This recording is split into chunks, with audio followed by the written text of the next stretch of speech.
En la última clase habíamos visto varias desintegraciones débiles, la del muón, la del pión, y estábamos comenzando con la desintegración beta nuclear. Bueno, teníamos un núcleo de oxígeno 14 que se desintegraba en nitrógeno 14 en un estado excitado y pasaba de 0 más a 0 más, lo cual os enseño aquí. Esto es un triplete de isospin nuclear. Tenéis aquí carbono 14, que sabéis que es inestable beta, oxígeno 14 y en el medio nitrógeno 14. Bueno, entonces aquí hay unos estados que se dice que son análogos isobáricos. Baros es masa. Estos son núcleos de aproximadamente igual masa. Todos tienen 14 nucleones. Iso, la misma. Y son núcleos que tienen niveles análogos, núcleos de igual masa con niveles análogos. Entonces el nivel análogo es este 0. ¿Vale? Lo que se ha hecho aquí es, los núcleos tienen una masa ligeramente distinta, pero se ha subido, se ha bajado la gráfica para mostrarnos estos tres niveles. ¿De acuerdo? Entonces, en el caso del oxígeno 14 es el estado fundamental. En el caso del nitrógeno 14, que es un núcleo impar-impar, 7 protones y 7 neutrones, no es el estado fundamental, hay uno más abajo impar, un nivel de J igual a 1. Entonces, la diferencia de energía de aquí a aquí son unos 8, megaelectronvoltios, 1,8, que permite pagar el positrón y la energía que se llevan el positrón y el neutrino. De manera que la desintegración beta está permitida. Así que de lo que estamos hablando es este núcleo que se desintegra y cae sobre este. 0 a 0. ¿Qué ventaja tiene el que sean análogos isobáricos y que vayamos de 0 a 0? Pues que el cálculo nuclear es trivial, lo vais a ver ahora mismo, es totalmente sencillo, porque eso es una clase de física de partículas y no nos queremos enredar. Y va a quedar muy clarita la constante de Fermi y el elemento de matriz nuclear. ¿Vale? Vamos a ello.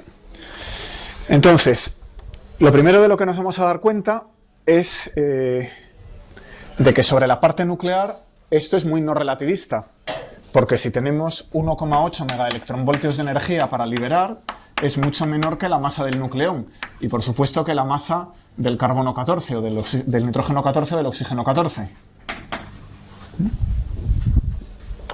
O sea que es muy no relativista. Eso quiere decir que de los espinores nos podemos quedar con la parte no relativista que lleva la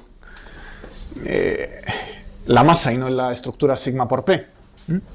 Esto quiere decir que sigma por P en los espinores lo podemos eliminar. Siempre salía eso. Y por tanto aquí nos podemos quedar con el 0. O sea que en la corriente vamos a coger gamma mu y la vamos a cambiar por gamma 0 y tirar gamma 1, gamma 2 y gamma 3. Es un cálculo no relativista. Bueno, entonces la m pues va a ser menos i 2gv partido por raíz de 2. La parte del leptón es fácil. Escribimos la parte del leptón que conocemos ya. U barra P del neutrino, gamma 0 a izquierdas, proyectado sobre izquierdas, y V para el positrón.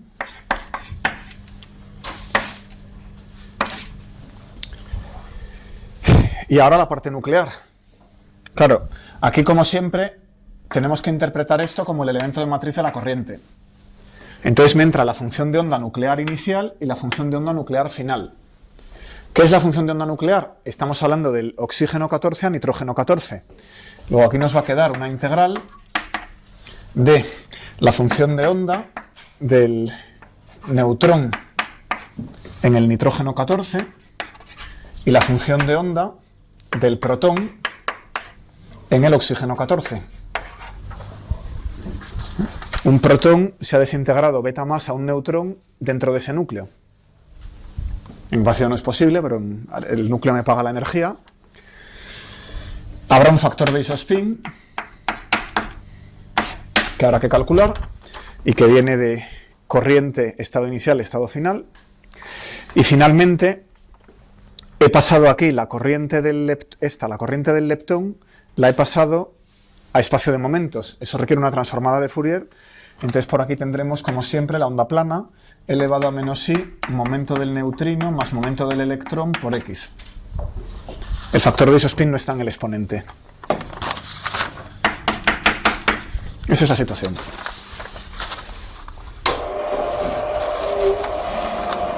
Bueno, como siempre nos fijamos que estos momentos son pequeños. Estos momentos son de orden 1 MeV, porque la energía liberada es de orden 2 MeV. 1 MeV o menos incluso. ¿Vale?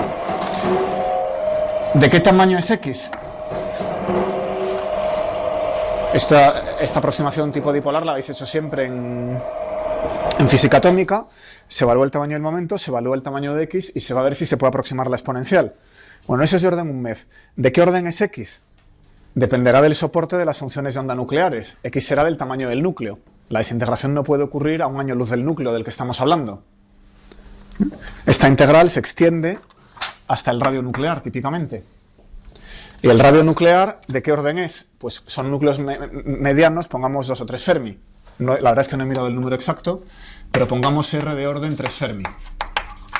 Si fuera un núcleo de plomo nos iríamos a 6 Fermi, esto crece con A elevado a 1/3, digamos 3 Fermi. Vale. Si queréis podéis mirarlo. Eso es un tamaño nuclear típico. Entonces esto es de orden 3 MeV Fermi. ¿A comparar con qué? Con 197 MeV Fermi, que es nuestra escala H/C.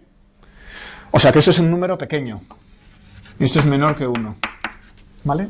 3 MeV Fermi dividido por 197 MeV Fermi es un número del orden del 1%. O sea que la exponencial la podemos cambiar directamente por 1. Así que todo este factor, sin ningún miedo, ponemos 1. Bueno, más cosas.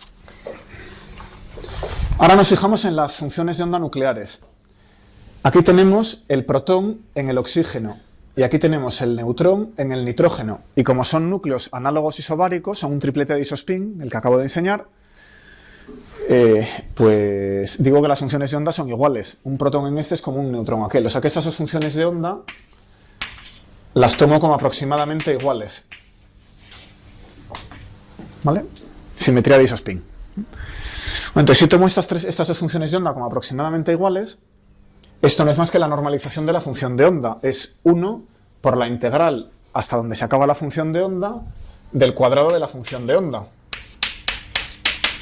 Así que todas las integrales son 1. En realidad no es 1 porque no estamos normalizando a 1. Si aquí pongo un 1, esto sería lo que haríais en mecánica cuántica no relativista, no podríamos meterlo en las fórmulas habituales de sección eficaz. Tengo que volver a la normalización relativista, así que voy a poner un 2mn. ¿Vale? Voy a normalizar de otra manera. Bueno, el factor de isospin resulta ser raíz de 2 y lo hacemos aquí volando.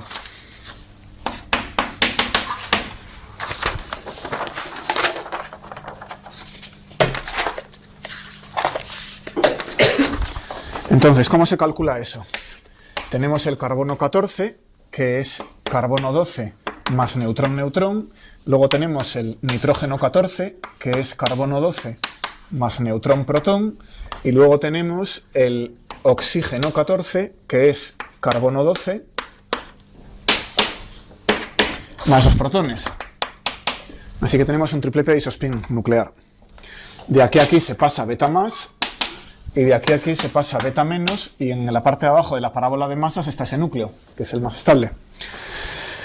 Bueno, entonces es un triplete de isospin 1. Y el nitrógeno 14 corresponde a isospin 1, tercera componente 0. El otro es 1, 1 y el otro 1 menos 1. Y esto es 1 entre raíz de 2, neutrón-protón, más protón-neutrón, más el carbono 12 que quitamos. ¿Vale? Bueno. Entonces, ¿cómo es la amplitud? Pues la amplitud va a ser paso de protón-protón con el vértice de interacción de Fermi a neutrón-protón, más paso de protón-protón con el vértice de Fermi a protón-neutrón, todo dividido por raíz de 2. El estado inicial es el de protón-protón, y paso a este, como ese isospin 1 es 1 entre raíz de 2, neutrón-protón más protón-neutrón, que es lo que he puesto aquí. Ambos se pueden dar, todo lo que es la V lo hemos factorizado y sencillamente aquí quedarían los operadores de creación y destrucción que destruirían un neutrón y me darían un protón, que pueden actuar sobre el primero o sobre el segundo. Así que esto, los dos son uno, ambos pueden jugar. Acordaos que en el Lagrangiano de Fermi teníamos psi daga psi, psi daga psi, esto para los leptones y esto para los nucleones. Eso es un operador que puede destruir un neutrón y crear un protón. Lo pongo aquí y me da 1. Y aquí otro 1. Así que esto es 2 dividido por raíz de 2, que es raíz de 2, que es ese factor. Ya está el factor de isospin. Bueno, entonces con eso, la amplitud de Feynman va a ser 2GV entre raíz de 2, U barra del neutrino, gamma 0 a izquierdas, V del positrón, por 2mn de la normalización de la función de onda nuclear por raíz de 2. Y ya me olvido de la física nuclear. Ahora ya estamos otra vez en física de partículas. Elevo al cuadrado. Aquí tengo U barra y V, con lo cual me va a quedar una traza. Sumo sobre los espines de los leptones y promedio. Y os lo lleváis como siempre a 16 GV cuadrado, el MN lo paso adelante, masa del nucleón al cuadrado, por la traza de P del neutrino. Ahora vendría un gamma 0 a izquierdas. Voy a poner el proyector a izquierdas. Ese es el gamma 0L. Ya lo he escrito completo. Luego la traza de estas dos cosas. Bueno, la del neutrino, como aproximadamente no tiene masa, es directamente P más M. Y la del positrón, la relación de cierre para el positrón VV daga sumado sobre los espines, pues es el momento del positrón más la masa del positrón, que es la masa del electrón. Otro gamma 0L que viene de elevar al cuadrado, o sea que otro gamma 0 por 1 menos gamma 5 partido por 2. Y he terminado. Aquí tenemos una gamma, dos gamas, tres gamas. Entonces la MS nos va a anular, porque la traza de ME por 3 gamas va a ser 0. O sea que en realidad este término nos lo podemos quitar y me quedo solo con el PE más. Y el 1 menos gamma 5, lo que pasa es que lo he podido pasar hasta aquí, ¿no? 16 mn cuadrado gv cuadrado traza de PNU gamma 0, 1 menos gamma 5 partido por 2 PE gamma 0. ¿Cómo funciona la traza de la gamma 5?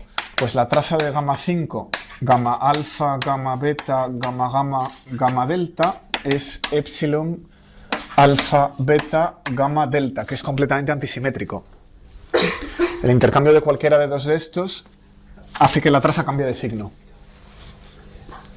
Entonces, si tengo dos que son iguales, y aquí eso ocurre porque tenemos un gamma 0 y un gamma 0, imaginaos que ponéis aquí dos iguales, pues esto daría 0. O sea que lo que va con gamma 5 por gamma 0 da 0. Así que toda esta parte de la traza no la considero, me queda solo el 1/2. La traza de gamma 5 con dos gamas iguales es 0. Y ya finalmente, de toda esta traza queda la traza de PNU gamma 0, PE gamma 0.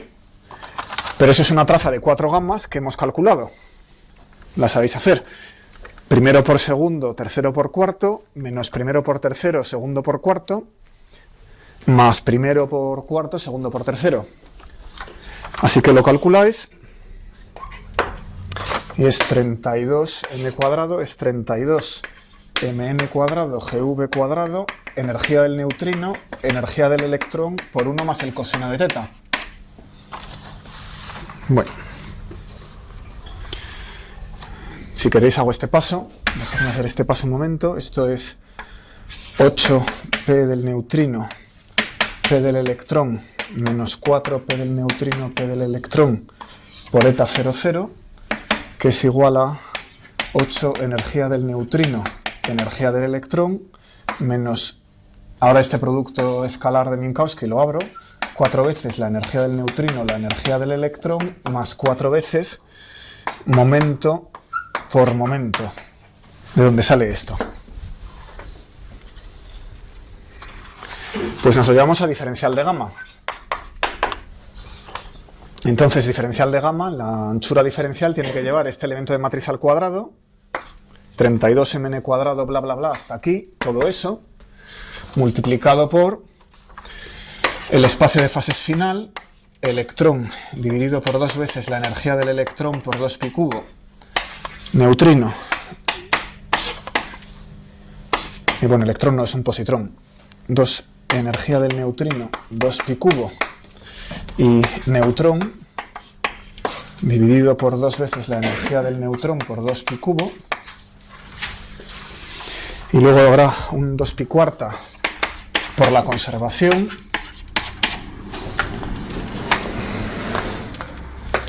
momento del protón menos momento del neutrón menos momento del neutrino menos momento del electrón dentro de la delta, y finalmente un factor de flujo que es 2 veces el protón en reposo, 2 veces la masa del protón. Por ejemplo, el neutrón en retroceso lo eliminamos utilizando la delta y nos queda el mismo problema del otro día, de la desintegración del muón. Es un problema con 3 cuerpos en el estado final que hicimos en la última clase y que por tanto ya podéis hacer, lo vais a tener en uno de los problemas de clase. Y si lo hacéis, sale esta formulita.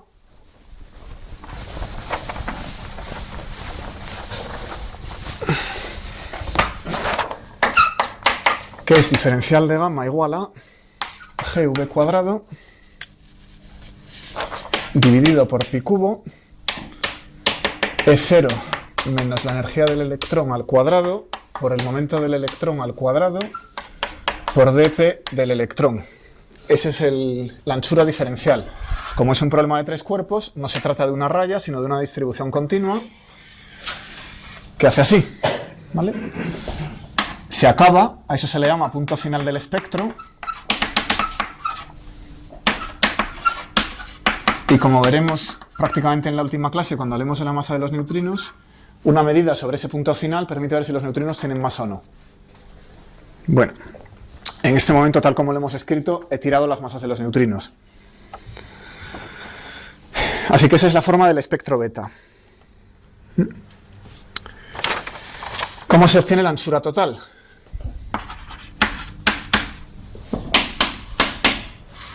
Pues hay que integrar esto.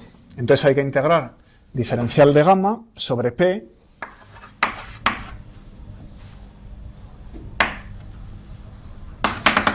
toda esa fórmula entre ¿qué puede valer el momento del electrón? Pues puede valer 0 si el positrón, en este caso no es un electrón, donde diga electrón poner positrón por todas partes, esto es el momento del positrón.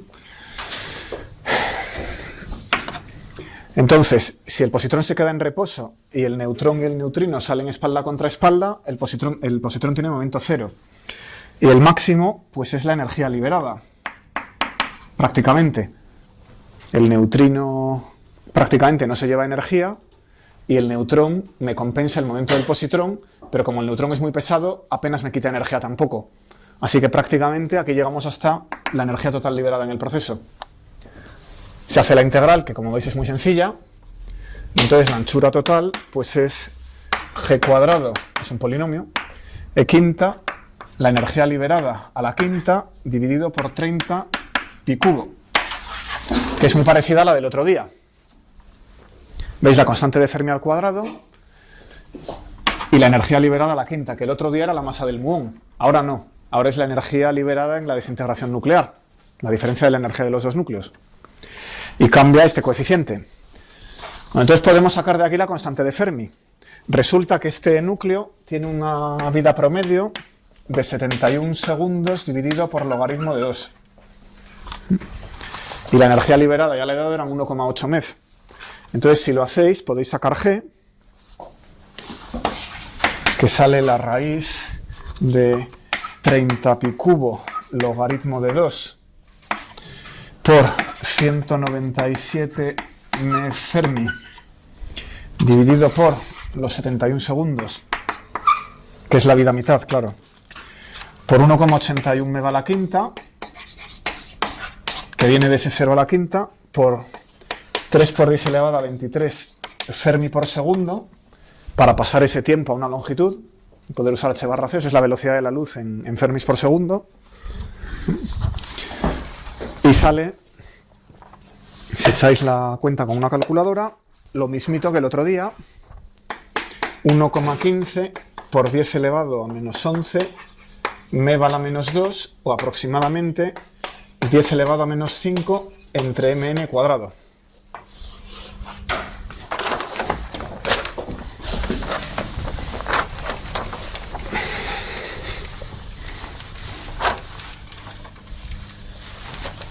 Bueno, entonces esa constante de Fermi nos ha salido igual que la desintegración del muón. O sea que para la segunda familia y para la primera familia la constante es la misma.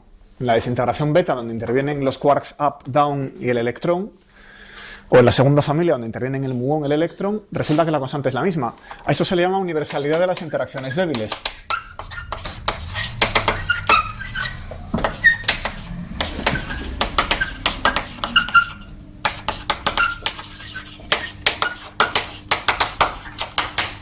¿Vale? Si cogéis esa constante y la metéis en la fórmula del pión, podéis aislar lo que era la Fpi, ¿vale? Que vienen a salir unos 100 megaelectronvoltios del orden hadrónico. Según la normalización que tome uno, pueden ser 92 o 92 por raíz de 2, que son 130. Vale. Bueno, fijaos que en uno de los pasos que he hecho se iba la gamma 5. Teníamos el proyector a izquierdas y he tirado eso, ¿vale? Y la constante de Fermi que he puesto era GV. Claro, si hacemos otro cálculo con otro núcleo distinto donde las cosas no sean tan sencillas, en lugar de esto nos va a hacer falta GV por el 1 menos GA por el gamma 5. Si el gamma 5 no se cancelara. O sea que en este proceso de Fermi, donde el positrón y el neutrino llevan spin 0, hemos podido cancelar la gamma 5, nos ha quedado solo la GV, entonces esta constante de Fermi que hemos aislado es la GV en hadrones, ¿no? para el protón-neutrón. Si buscamos otra desintegración, por ejemplo la del neutrón libre, protón más electrón más antineutrino, aquí juegan las dos, juega GV y GA, y su cociente sale en valor absoluto, que se suele llamar G pequeñito a, 1,26 aproximadamente. O sea que la constante, la parte axial, es un poquito mayor que la V. Este análisis es parecido, lo único que la parte de spin es más complicada. Juegan las dos y hay dos trazas, en vez de haber una traza hay dos trazas. Ya no lo hago. Empíricamente sale 1,26 aquí. O sea que la estructura hadrónica afecta a este 1 menos gamma 5 de la corriente de Fermi. Como son objetos compuestos, los factores de forma vectorial y axial son ligeramente distintos. Bien, no me meto más ahí. Sí decir que esto depende del hadrón. Esto es para neutrón. Si busco la desintegración lambda protón, que también es débil, entonces este número sale menos 0,72. El cociente GA sobre GV es menos 0,72. Y si cogemos la desintegración sigma a protón, entonces sale más 0,34. ¿Eso qué quiere decir? Que estas constantes dependen de la estructura del hadrón. La función de onda hadrónica, del modelo quark, etc. ¿Vale? Entonces, fundamental, la constante de Fermi fundamental la vemos en las desintegraciones del muón. Ahí estamos seguros de que son todo partículas puntuales. Bien. Pues dejo aquí la teoría de Fermi y voy a motivar los bosones intermedios.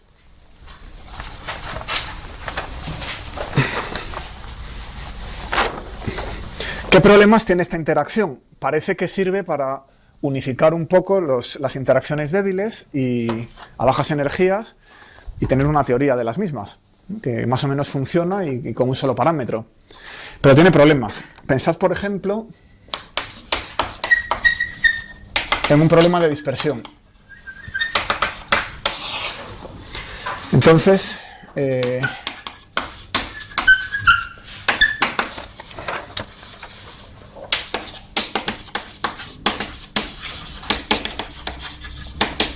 Imaginaos que cogéis neutrino muón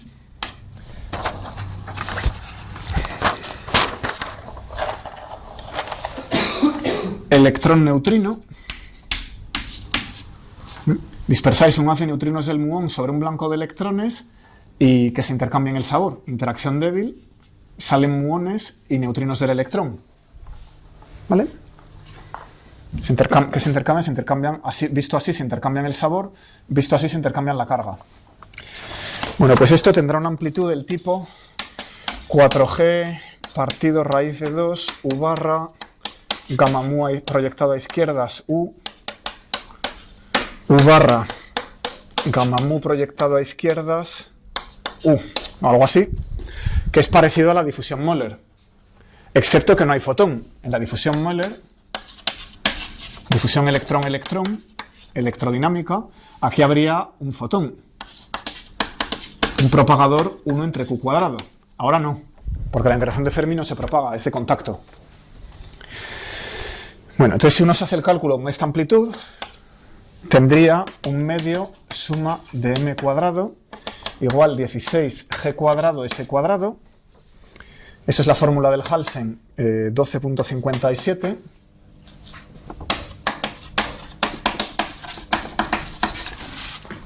La sección eficaz por unidad de ángulo sólido es g cuadrado s dividido por 4pi cuadrado. Y la sección eficaz total es g cuadrado s dividido por pi. Como es obvio, porque es independiente del ángulo. Bueno, esto es distinto de Möller. ¿Cómo caían las secciones eficaces electromagnéticas? Caían con la energía. Sin embargo, esta crece con la energía. Eso quiere decir que a energías muy altas, la sección eficaz se nos está disparando.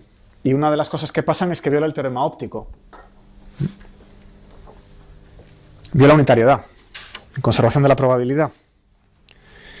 Fijaos que S es la variable de Mendelssohn, que es la energía en centro de masas. En un experimento de blanco fijo, neutrino-electrón, va como la masa del blanco por la energía del proyectil. Eso lo viste en uno de los problemas de la hoja 1. Así que esta sección eficaz es proporcional a la energía del neutrino. O lo que es lo mismo, la sección eficaz entre la energía del neutrino es una constante. ¿Vale? Bueno, pues esto va a violar unitariedad. El teorema óptico que dice que la parte imaginaria de la sección eficaz hacia adelante es proporcional a la sección eficaz total. La parte imaginaria de la amplitud hacia adelante es proporcional a la sección eficaz total. Y eso no se puede cumplir con una sección eficaz que crezca así. Lo más que puede permitir es un logaritmo. Bueno. O sea que aquí tenemos un problema teórico. Esta teoría de Fermi solo puede ser una teoría efectiva de baja energía. El experimento neutrino-electrón es muy difícil. Lo que es más fácil es lanzar un haz de neutrinos que se obtienen de la desintegración del pión, es decir, acelero piones, se van desintegrando, quedan neutrinos. Si pongo una pared, pasan los neutrinos y ahora lanzo ese haz contra un blanco fijo donde lo que hay son nucleones. Entonces, el experimento más fácil es dispersión profundamente inelástica neutrino-nucleón, o neutrino-quark si queréis. Bueno, ahí lo tenéis. Eso es la sección eficaz neutrino-nucleón y antineutrino-nucleón. ¿Y qué vemos como función de la energía del haz de neutrinos? Que se regula mediante la energía del haz de piones, si queréis. Pues una constante estupenda. Esto es la sección eficaz dividido por la energía, que debería ser constante y experimentalmente es correcto. O sea que la teoría de Fermi predice, lo que predice ocurre. La energía, a bajas energías la sección eficaz está creciendo con la energía. Lo que pasa es que eso no puede durar para siempre. En algún momento me va a dar problemas teóricos.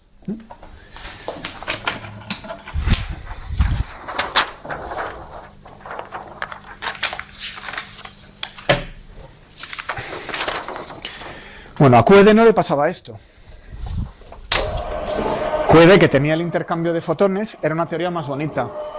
Es renormalizable. Esta teoría, como bueno, eso es otra historia que no vamos a entrar mucho, pero este lagrangiano a siguientes órdenes en teoría de perturbaciones no cierra. Hay que añadirle más términos. Además, no tiene ninguna simetría gauge. QED tenía una simetría gauge de fase. Los espinores se podían rotar una fase. Y las secciones eficaces en QED no divergen como una potencia a grandes energías.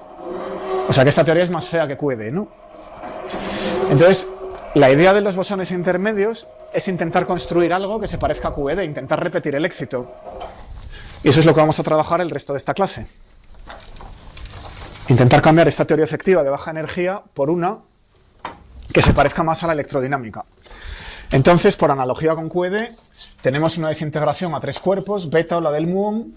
Vamos a pensar en el muón. Muón, neutrino del muón, electrón, antineutrino del electrón. Y vamos a pensar que se intercambian algo así. Es decir, que hay un bosón intermedio que porta la interacción débil. ¿Por qué parece de contacto? Vamos a pensar un poquito.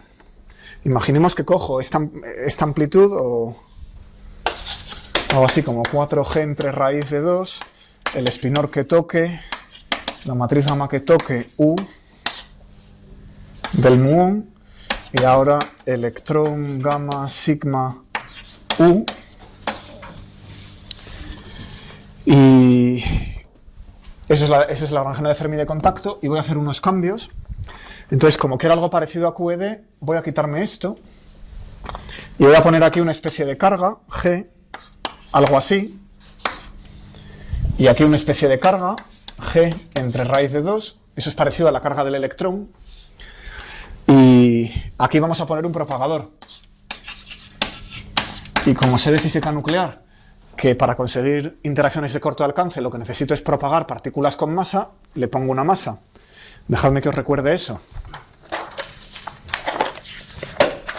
Si tenéis una partícula aparte, si tenéis una partícula sin masa, el potencial en espacio de momentos es 4pi entre menos q cuadrado, y si transformáis Fourier, es el coulombiano.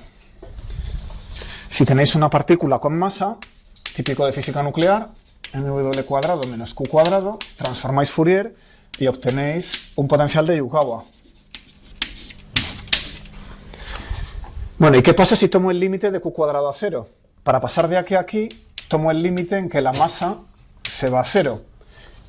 Pero ¿qué pasa si tomo el límite contrario? Que el momento característico se vaya a 0 respecto a la masa. Entonces me queda 4pi entre mw cuadrado como potencial, una constante. Pero una constante, al transformar Fourier, da una delta de Dirac, que precisamente es un potencial de contacto. O sea que puedo ver esos potenciales de contacto de Fermi como potenciales que vienen de una interacción mediada por una partícula mucho más pesada que el momento típico. Los puedo ver como interacciones de bajas energías. Recordad que en uno de los problemas tenéis que acotar la t, el momento transferido, y la energía, la S de Mandelstam, acotaba la t. O sea que si la energía es baja, el momento transferido también, y queda una constante. Por tanto, un potencial de contacto. ¿Vale?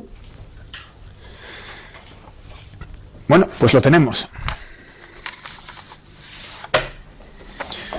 Solo tengo que tomar aquí q cuadrado muy pequeño, mucho más pequeño que mw, e igualar esto a la de Fermi.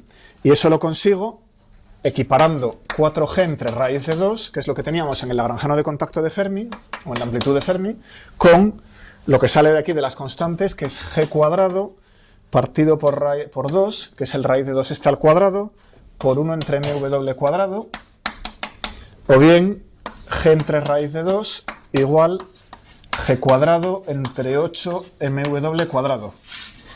¿Vale? Dimensionalmente eso está bien. La constante de Fermi era una energía a la menos 2. Resulta que es la masa del bosón intermedio al cuadrado en el denominador, o sea que no tiene nada que ver con la masa del nucleón. Eso es una escala nueva. Si la sacáis, ponéis aquí el valor de la constante de Fermi que dimos antes, 10 elevado a menos 5 veces la masa del nucleón. Y como estamos intentando que esto sea como electrodinámica, vamos a tirarnos a la piscina y decir que la G va a ser del orden de magnitud de la carga eléctrica. Y que las interacciones débiles son débiles no porque la G sea mucho más pequeña que la carga eléctrica, sino porque la masa del bosón mediador es grande. Y eso debilita la interacción. Es este propagador lo que mata la interacción. Bueno, pues si hacéis esto, sale que la masa de la W es de orden 50 GeV, que no está nada mal. La masa del bosón W, que como sabéis se conoce ahora, son 80 GeV. O sea que se puede predecir desde bajas energías. Si uno afina un poquito más, puede sacar los 80 GeV. Bueno, pues esto es plausible. A lo mejor las interacciones débiles son una teoría como la electrodinámica y lo que se intercambia resulta que es un bosón con masa. Si ese bosón es de orden 50, 100 veces más pesado que el protón, en procesos de bajas energías a pocos MeV o hasta 100 MeV, la desintegración del muón, esto sería despreciable. Y entonces veríamos una interacción de contacto y veríamos que la interacción crece con la energía, pero eso solo ocurre a bajas energías. Eventualmente, cuando la energía sea muy alta, puedo tirar esto y vuelvo a algo parecido a la electrodinámica. Y ahí sé que las secciones eficaces no crecen con la energía, ¿vale? Cuando este Q cuadrado vuelva a mandar. O sea que eso nos lo arreglaría todo fenomenológicamente. Entonces, vamos a pensar ahora un poquito en la parte gauge. Hemos dicho que la electrodinámica tenía una simetría gauge que aquí todavía no hemos discutido, en esta idea de los bosones vectoriales. Claramente, las interacciones débiles que hemos visto cambian la carga. Actúan sobre dobletes a izquierdas. Cogen el electrón y lo cambian a un neutrino, o aniquilan o crean, en la desintegración beta, un par antineutrino-electrón, o un par neutrino-positrón. O sea que están jugando dobletes. Entonces esto lo llamamos dobletes de isospin débil. Bueno, teníamos por aquí el quark extraño. El quark extraño vimos que también interacciona débilmente, así que nos falta su pareja, que va a ser el quark charm. ¿Vale? El quark charm fue predicho antes de ser descubierto, viendo, quizá tengamos tiempo de comentarlo, la estructura de las interacciones débiles que afectan al quark extraño. ¿Vale? Sin embargo, las componentes R no ven las interacciones débiles. El electrón a derechas existe, interacción en electrodinámica. El quark a derechas existe, interacción en QCD. Entonces estas partículas no ven la interacción débil, porque solo se acopla a izquierdas, empíricamente. O sea que, si queremos hablar de un grupo de simetría, vamos a decir que son singletes de ese isospin débil. Este isospin débil no es necesariamente el isospin nuclear. Fijaos que en este caso CS o en este caso un neutrino del muón, eso no tiene nada que ver con el isospin nuclear. Es un concepto distinto, solo que el doblete del quark up y down coincide con el isospin nuclear, pero es otro concepto, ¿vale? La simetría nuclear entre el protón y el neutrón o el quark UID es una simetría accidental que se debe a que la masa de esos dos quarks es muy pequeña o que la masa del protón y el neutrón es muy parecida, pero es accidental. Sin embargo, esta otra simetría lleva una interacción gauge asociada, una interacción débil, o sea que en alguna escala será una simetría fundamental. Bueno, pues es tentador pensar que aquí detrás hay un grupo SU2 a izquierdas que actúa solo sobre la parte izquierda y que es una rotación de SU2. ¿Vale? O sea que esa es nuestra propuesta para una interacción débil. Entonces, de SU2 lo sabemos casi todo porque hemos analizado SU3, la interacción de color. Así que vuelvo 2 clases atrás y copio. ¿Me estáis siguiendo un poco? Os he perdido mucho. Bueno, el acoplo será parecido al de QCD. Así que lo vamos a copiar. Vamos a poner un hamiltoniano de interacción que sea el doblete del leptón. Gamma 0, para que esto sea L barra. Luego el W multiplicado por los generadores de SU2, ¿vale? Esto es SU2, los generadores, las TA. En QCD esto era equivalente a TA por A hace unas clases, ¿vale? O sea, lo que era el campo del gluón, ahora lo hemos cambiado por el W. Y lo que eran las matrices de color de Gell-Mann, ahora son las sigmas de Pauli. Vale, ¿qué más tenemos por aquí? Gamma mu, como la interacción empíricamente es a izquierdas, lo impongo, le proyecto a izquierdas las matrices gamma, luego otra vez el doblete, y luego la carga, que es esta G entre raíz de 2 con la convención habitual. O si queréis una notación un poquito más compacta, esto es L barra W a la Dirac, 1 menos gamma 5 partido por 2, L G entre raíz de 2. Y ese acoplo corresponde a este diagrama de Feynman. en que se emite un bosón W. E igual para los quarks. Aquí ponéis, en vez del doblete de leptones, electrón-neutrino, podéis poner el doblete quark, up-down. ¿Vale? Bueno, entonces, bajo las rotaciones de este grupo, pues el doblete de leptones, neutrino-electrón, a izquierdas, iría a elevado a i, alfa a, sigma a, partido por 2, neutrino-electrón a izquierdas, por ejemplo. Y los singletes, ER, se quedarían igual. Bueno, por aquí vemos algo nuevo, que es que si tengo un triplete, aquí,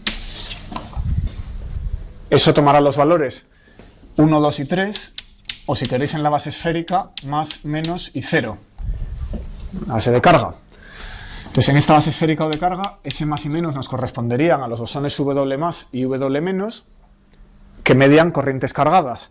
Es decir, el neutrino va a parar a un electrón, o el muón va a parar a un neutrino, un cambio de carga, pero sin embargo, también está el 0. O sea que debería haber una especie de W0. Esto más adelante, en el próximo día, lo cambiaremos por el bosón Z. No es exactamente lo mismo. De momento llamémoslo W0. Bueno, pues esto fue quizá el primer descubrimiento del CERN que dio la campanada en el año 73. La foto que está en todos los libros es esta, de un experimento que se llamó Gargamel, en una cámara de burbujas. Y el experimento pues era un haz de neutrinos golpeando un líquido donde hay nucleones. Y entonces aquí se ve que salen un montón de nucleón, un montón de partículas cargadas. Entre ellas este que tiene una traza corta debe ser un fragmento nuclear. Estas partículas cargadas pueden ser piones o electrones. Se analizan todas, se ve lo que es cada una y se ve que el neutrino que ha entrado se ha dispersado elásticamente. Hay que pasar miles de fotografías, creo que miraron 1 millón a mano hasta encontrar alguna buena. Había mucha gente dedicada a mirar fotos. Bueno, esta es una. Entonces, al analizarla se ve que el neutrino ha entrado y ha salido. Para eso hay que sumar el momento de todo y ver lo que falta. No es obvio viendo la foto. O sea que se encuentra efectivamente una corriente neutra en la que un neutrino se dispersa elásticamente. Y si el neutrino se dispersa elásticamente, lo que ha intercambiado no lleva carga. Con lo cual debe ser el W0. ¿Vale? Porque si el neutrino se materializa en un electrón, entonces sí, sería un W de aquellos, ¿no? El neutrino ha emitido un W más y se ha convertido en un electrón. Eso es lo usual. Pero este experimento demuestra que existen los W0s. Todo eso está muy bien, pero tiene un inconveniente, que es que los términos de masa en el lagrangiano clásico van a violar la invariancia Gauge.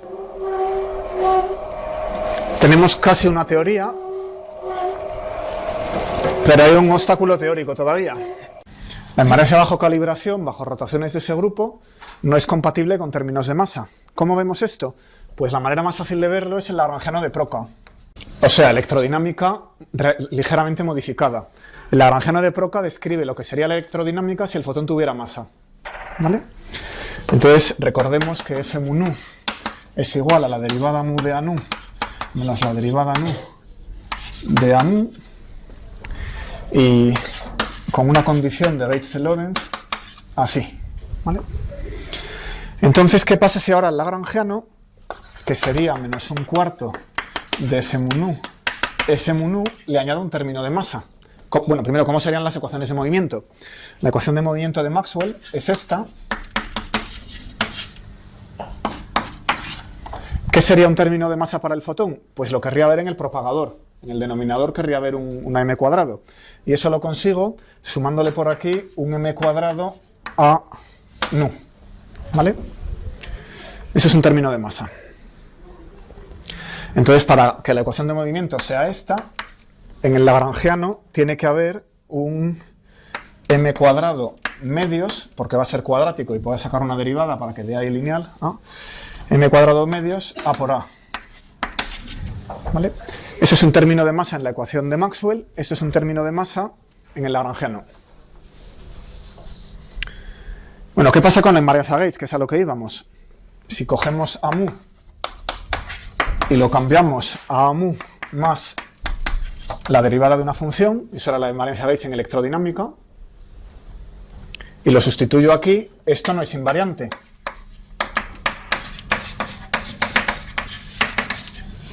Esta parte sí, y lo vimos explícitamente hace una semana o dos, porque las derivadas parciales conmutan. Al meter aquí la derivada de chi y aquí la derivada de chi, el lema de Schwarz me permite cancelarlas. O sea que el lagrangiano de Maxwell es invariante bajo calibraciones. Pero esta parte no. Probadlo. Ponéis esto aquí y directamente veis que os queda, por ejemplo, un trozo con el cuadrado de esto, que no se cancela con nada. Así que la invariancia Gauge no es compatible con la masa. Y tampoco lo es, por cierto, con la masa de los fermiones, si es una invariancia Gauge quiral. Aquí hemos dicho que solamente los fermiones a izquierdas juegan en estas interacciones. Pero un término de masa para los fermiones en el lagrangiano se puede escribir de esta manera, como vimos una vez.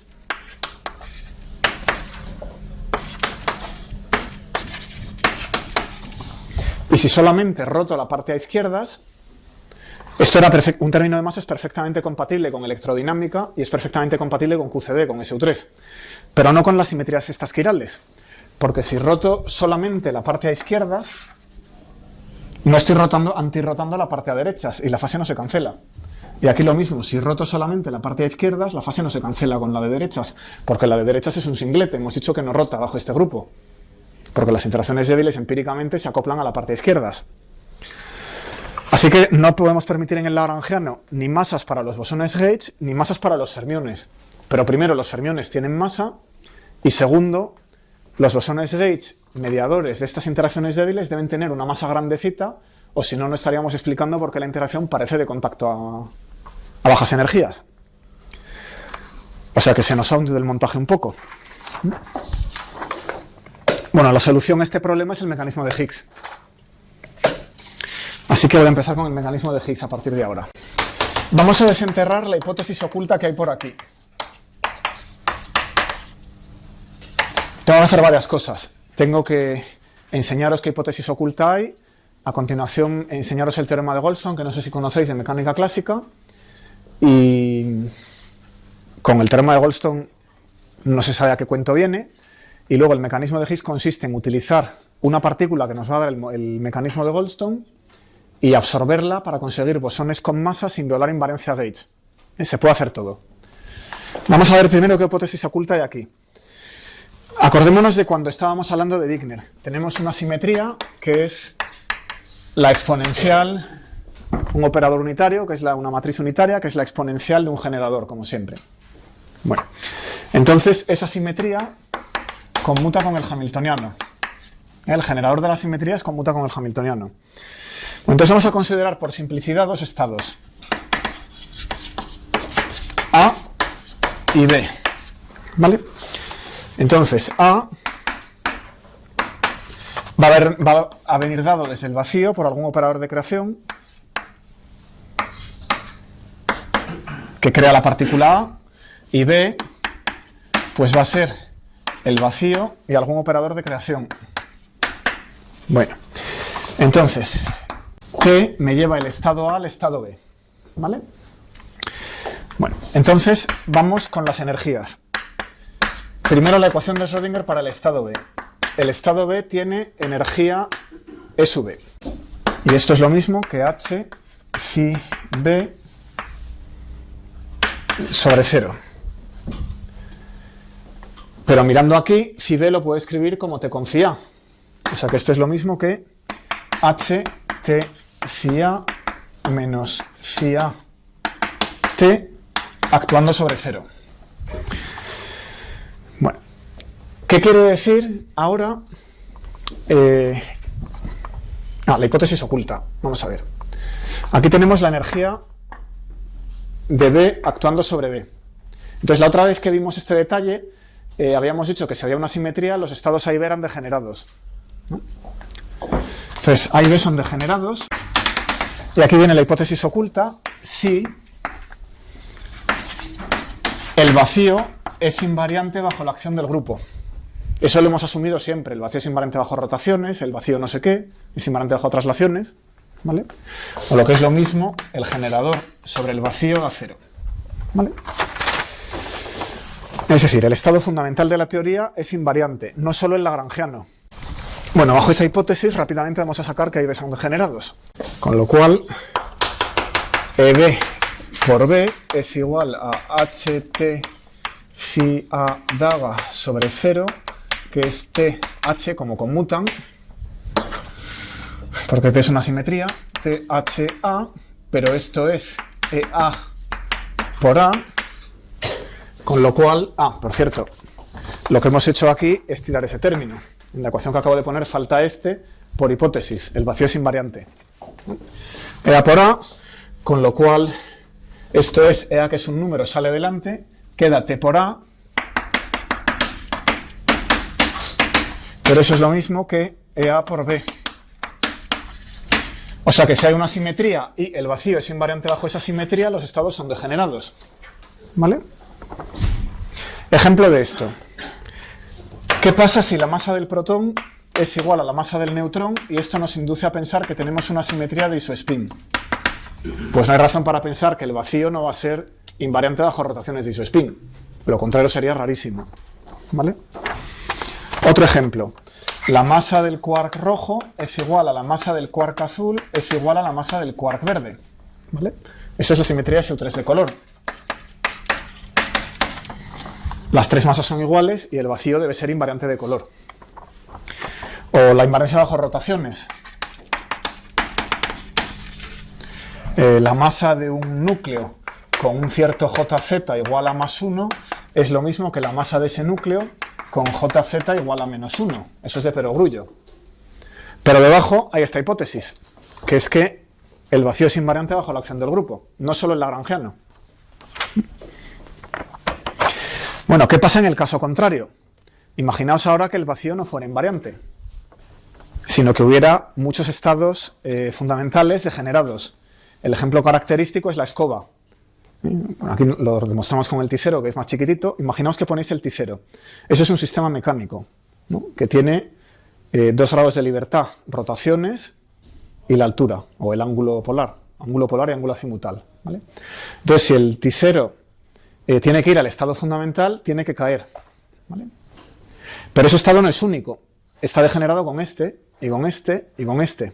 De hecho, hay una degeneración continua. O sea que el vacío no es único.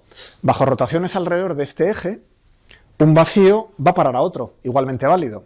Entonces, ¿cuál elige el sistema? Tiene que elegir uno.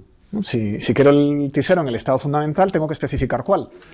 Con lo cual, el vacío no es invariante bajo la simetría. El lagrangiano sí. Claramente, el lagrangiano del T0 apoyado sobre la mesa tiene una invariancia bajo rotaciones. Sin embargo, el estado fundamental la pierde. ¿Vale? Es decir, T sobre el estado fundamental ahora ya no es 0. Y U sobre Φ0 ya no es Φ0. Eso es lo contrario de lo que nos hacía falta para demostrar la degeneración. Bueno, pues al elegir el mínimo, cuando el sistema está en el mínimo, me esconde la simetría del lagrangiano. Ese sistema, yo ahí no veo de manera obvia la invariancia bajo rotaciones que tenía el lagrangiano alrededor de este eje. Miro el sistema y nunca se me ocurre ver esa simetría. Lo que veo es una tiza orientada hacia allí. Me da una dirección privilegiada. Vamos a ver un ejemplo mecánico. Cogemos un potencial que sea phi cuadrado en 2 dimensiones. Entonces este potencial tiene aquí un estado fundamental. No hay más. Ese es invariante bajo rotaciones.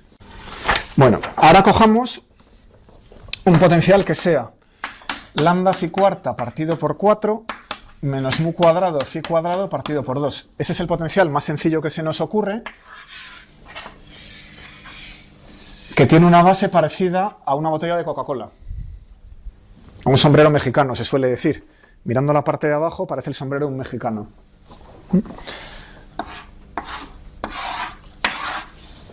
Entonces, según como uno elija estos parámetros, pues puede ocurrir que el vacío no sea único. ¿Vale? Bueno, pues entonces, ¿qué ocurre? Esto rompe la hipótesis anterior, entonces ya no garantiza que tengamos estados degenerados en el espectro. Si el vacío es único, es invariante bajo la acción del grupo, tenemos en el espectro estados degenerados. Eso es lo ordinario. Bueno, este caso que es distinto, ¿qué es lo que ocurre? Pues lo que ocurre se llama teorema de Goldstone, que es el primer paso hacia el mecanismo de Higgs. Vamos a verlo. Entonces, literalmente, si una simetría V, una simetría del potencial, se rompe espontáneamente, es decir, o se esconde, esto se le llama rotura espontánea de simetría o simetría escondida, entonces el sistema tiene un modo normal de energía cero. ¿Vale? Cuánticamente, ¿qué es un modo normal de energía cero? Una partícula sin masa. Tiene una partícula, un modo de estos, por cada generador T que no deje el vacío invariante. Por cada simetría que no deje el vacío invariante, entonces hay un modo normal de masa cero. ¿Vale? En el caso de este T0 aquí apoyado, ¿cuál es el modo de masa cero? El modo que no cuesta energía. Pues sencillamente es el modo normal que consiste en rotar el T0 sobre la mesa. Eso no cuesta energía, claramente la energía es la misma. ¿Vale? Eso luego, en este caso el modo normal es obvio. Si queréis demostrarlo un pelín más formal, pues cogemos el potencial que depende de lo que sea, las variables que sean, phi, y pasamos a las transformadas. El potencial es invariante porque hemos dicho que el lagrangiano clásico es invariante. Lo expandimos cerca del mínimo, de manera que esto es aproximadamente el potencial en el mínimo más un medio de la derivada segunda del potencial respecto a phi j por la separación del mínimo.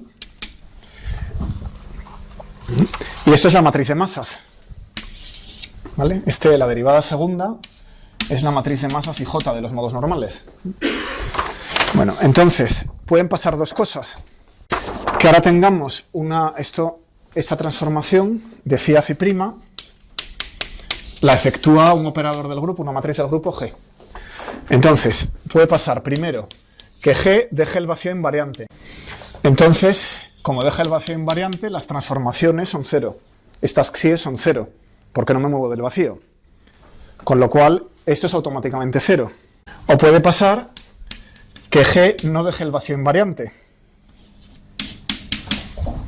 ¿Vale? Entonces, U de G sobre el vacío es distinto del vacío. Ese es el caso que interesa para este teorema. Y por tanto, como si nos separamos del vacío, las xies son distintas de cero. ¿Vale? Entonces, si las xies son distintas de cero, esto no está garantizado que sea cero automáticamente. Por tanto, el modo cero tiene que estar en la matriz M.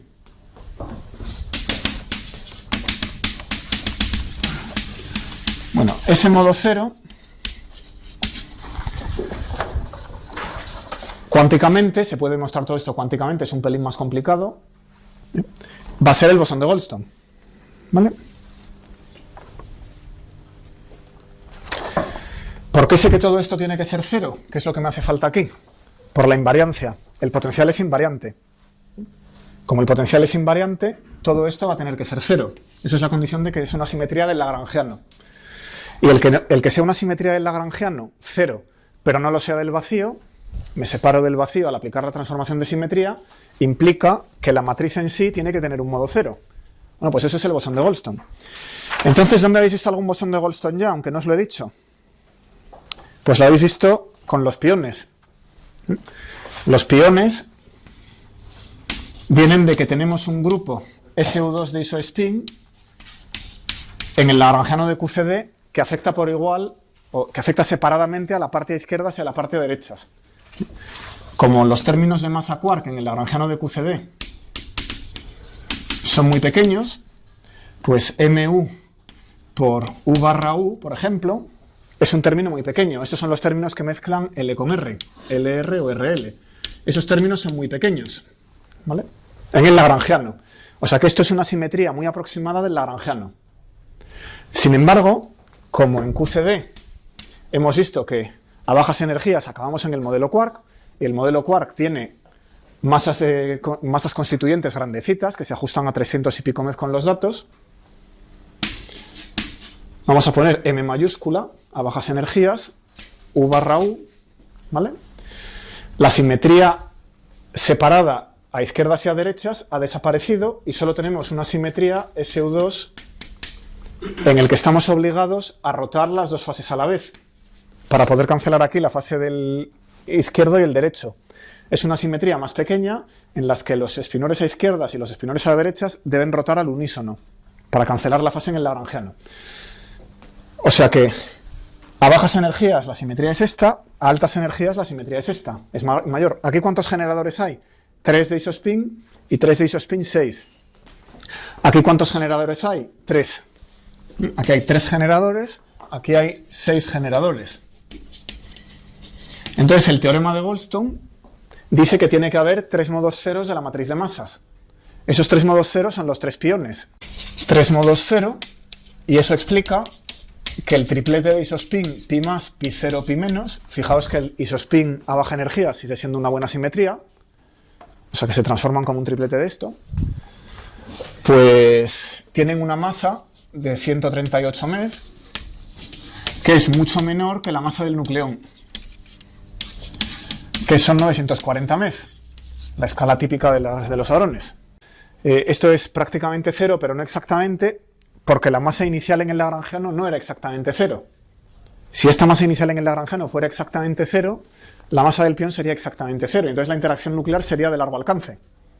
O sea que sabemos que la masa quark es finita porque la interacción nuclear es de corto alcance, y por tanto el pión tiene una masa finita, ¿vale? Bueno, pues ya tenemos el primer ladrillo para construir el mecanismo de Higgs, que es el teorema de Goldstone.